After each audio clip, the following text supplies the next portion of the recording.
Toys House is, at its core, really just a coming-of-age story. It's about three teenage boys who run off into the woods and try and live off the land and build a house. And they're eventually, a girl comes into the picture and screws everything up. But it's really just about the relationship between these three boys and the bond that they create by. Or the relationship of two of them, then I just tag along, pretty much. Yeah, we're kind of friends in the movie, and then he's just I'm just there. He's just there. I don't know if it's a fur theme. It's just happening. It's taking over. We've been witnessing Jordan in this coat now for. They're witnessing days, my and so descent, they- and I'm just corrupting a bunch of teenagers in the They're process. jumping on it. They're on the bandwagon now. Yeah. You are corrupting them. That's my job. We had to endure a lot. I mean, he's wearing an animal coat right now during all of Sundance. Imagine what it's like to work with him for a month. It's horrific. Considering I was losing my mind beforehand, I think it was amazing. It was the best response I think we could have had. It was completely sold out. Tickets were incredibly difficult to get, and we had applause breaks. Yeah, I think it went great. It's so fun to have a movie premiere here because the audiences are just so receptive and in and like it's palpable, like you feel everything they're thinking. So I'm glad they were on board because it was like, because you know. Well, it's a weird movie too in the sense that like it gets dark, but there's still comedy within that, and so you can sort of track the audience as you sort of ride these highs and lows, and just being able, you could feel them being engaged. You could feel them, go with the movie, which was great. I've never worked with a director where when he yelled cut, we would just play dead arm.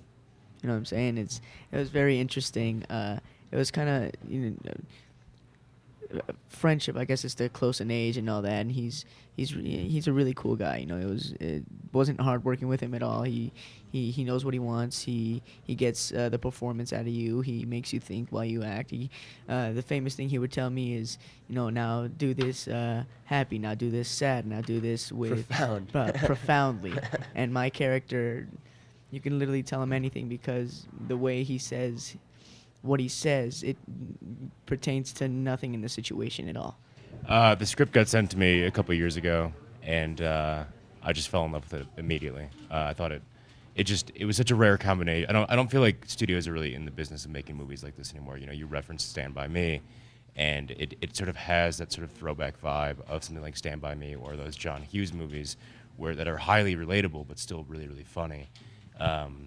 And it had this very weird sense of old meets new, these sort of throwback to Amblin and these just older themes combined with these really contemporary comedic beats. So Chris and I met, and we pretty thoroughly hate each other. Yeah, it was touch and go for a long time.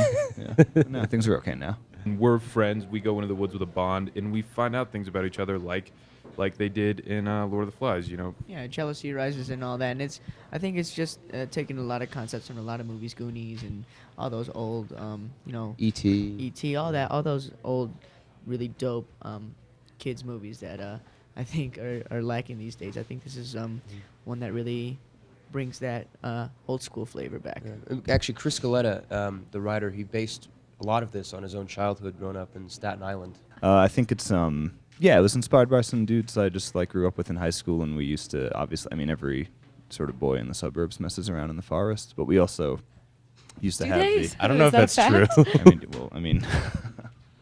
Then where did you get that coat?